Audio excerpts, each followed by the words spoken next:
Oke, selamat pagi Bapak Ibu guru semuanya. Kali ini saya akan menjelaskan tentang beberapa kendala ya yang sudah disampaikan oleh beberapa teman-teman guru mengenai akses pada file atau quiz yang tidak dapat dilakukan oleh siswa.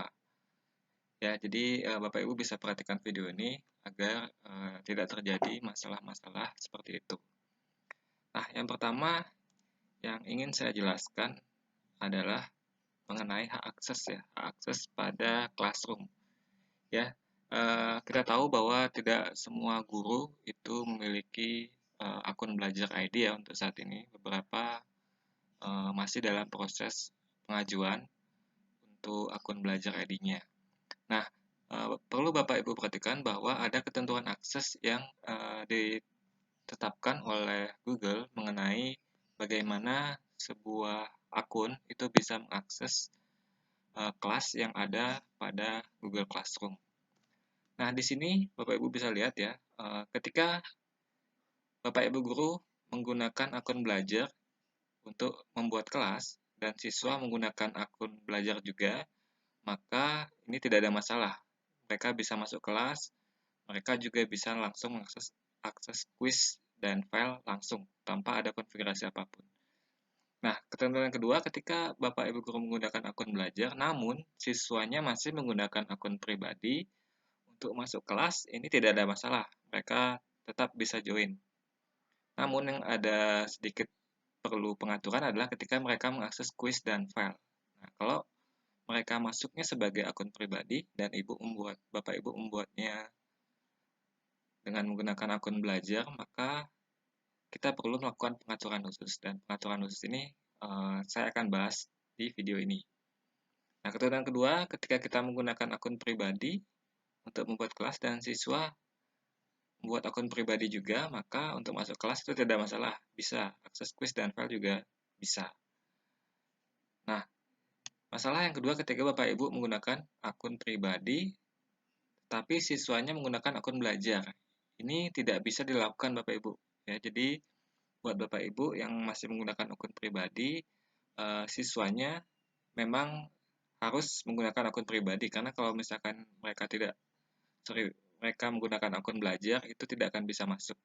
Jadi solusi bagi Bapak Ibu guru yang belum menggunakan akun belajar ID ya, itu siswanya harus menggunakan akun pribadi. Nah, sekarang kita akan bahas bagaimana kalau misalkan siswanya menggunakan akun belajar, gurunya menggunakan akun belajar, namun siswanya menggunakan akun pribadi, ada kendala ketika mereka mengakses quiz atau filenya. Nah, sekarang saya akan langsung ke studi kasusnya ya. Jadi, tadi pagi sempat Ibu Komang ya, ada kendala dia, jadi siswanya tidak bisa mengakses quiz. Nah, sekarang saya akan demokan bagaimana sih caranya kalau misalkan permasalahannya seperti itu. Oke, di sini saya akan buka dua buah akun Bapak Ibu ya, agar Bapak Ibu bisa ada gambaran ilustrasi yang terjadi. Akun yang ini, ya, akun ini adalah akun saya sebagai pengajar, Bapak Ibu ya. Dan akun yang ini adalah saya sebagai murid. Ini cuma sebagai contoh saja. Nah, kendalanya adalah yang terjadi ya, yang tadi dilaporkan oleh Ibu Komang adalah siswanya beberapa tidak bisa mengakses quiz. Ya, mungkin saya bisa tunjukkan di sini bagaimana errornya. Nah, ini ada quiz. Ini saya akses sebagai akun pribadi Bapak Ibu ya, bukan akun belajar. Ini yang terjadi pada kasus Ibu Komang.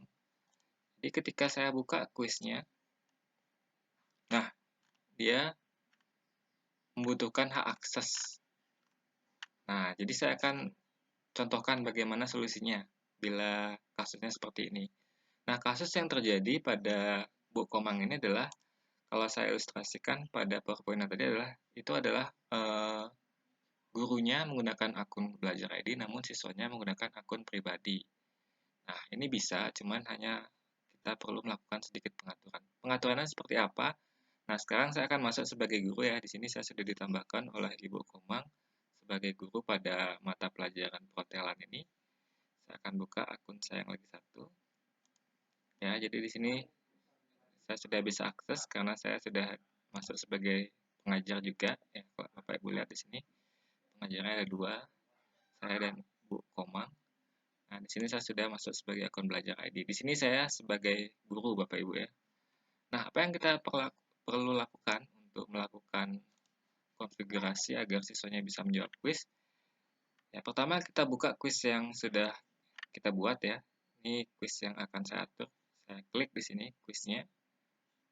Oke, sudah terbuka. Nah, kemudian ini tampilan ketika menjawab, kita akan edit ya. Untuk edit, kita klik tanda pensil di kanan bawah sini. Kita klik, kemudian kita masuk ke pengaturan soal Bapak Ibu ya. Jadi ini tampilan ketika sudah menjawab soal. Di sini berapa sudah menjawab soal. Kemungkinan besar yang bisa menjawab soal ini adalah siswa yang menggunakan akun yang belajar ID. Namun, siswa yang tidak menggunakan akun belajar ID atau pakai akun pribadi ini tidak akan bisa menjawab. Ya, bagaimana agar siswa di luar akun belajar ID itu bisa menjawab? Caranya simple Bapak Ibu ya. Ibu bisa klik di sini, ada tanda setting ya. Nah, kemudian diklik. Nah, ini yang perlu diperhatikan Bapak Ibu. Jadi, pastikan yang ini dicentang, dihilangkan centangnya maksud saya. Nah, kenapa dihilangkan centangnya? Karena kalau kita biarkan centangnya, artinya pengaturannya akan membatasi akses yang boleh membuka kuis ini, di mana yang boleh membuka kuis itu hanyalah akun yang di bawah Kementerian Pendidikan, yaitu akun belajar ID. Jadi kalau ini dicentang, artinya semua akun di luar yang belajar ID tidak akan bisa menjawab. Nah, kalau kita mau atur agar mereka yang di luar akun belajar itu bisa menjawab, kita cukup hilangkan centangnya. Itu saja. Cukup seperti itu saja. Kemudian save, maka kuis ini akan bisa diakses oleh siswa yang menggunakan akun belajar ID dan siswa yang menggunakan akun pribadi. Nah, kita coba buktikan Bapak Ibu ya. Nah, sekarang saya akan kembali ke akun pribadi saya, di mana akun pribadi saya itu sudah menjadi siswa dari pelajaran ini. Nah, saya kembali ke sini. Nah, tadi kan masih tidak bisa Bapak Ibu ya. Jadi, saya akan coba refresh. Oke, kita lihat kuisnya hari ini, kali ini. Nah, sekarang sudah bisa diakses. Oke, nah jadi sudah bisa diakses Bapak Ibu ya. Jadi seperti itu Bapak Ibu kalau misalkan ada permasalahan yang sama dengan kasusnya Ibu Komang ya. Jadi kasusnya itu adalah siswanya menggunakan akun pribadi dan gurunya menggunakan akun belajar ID. Maka pengaturannya yang perlu dilakukan adalah seperti itu. Sekian ya Bapak Ibu untuk video kali ini. Bila ada permasalahan yang lain silahkan di WA. Kalau misalkan agak susah untuk menjelaskan lewat WA, saya akan buatkan videonya. Oke, sekian dan terima kasih.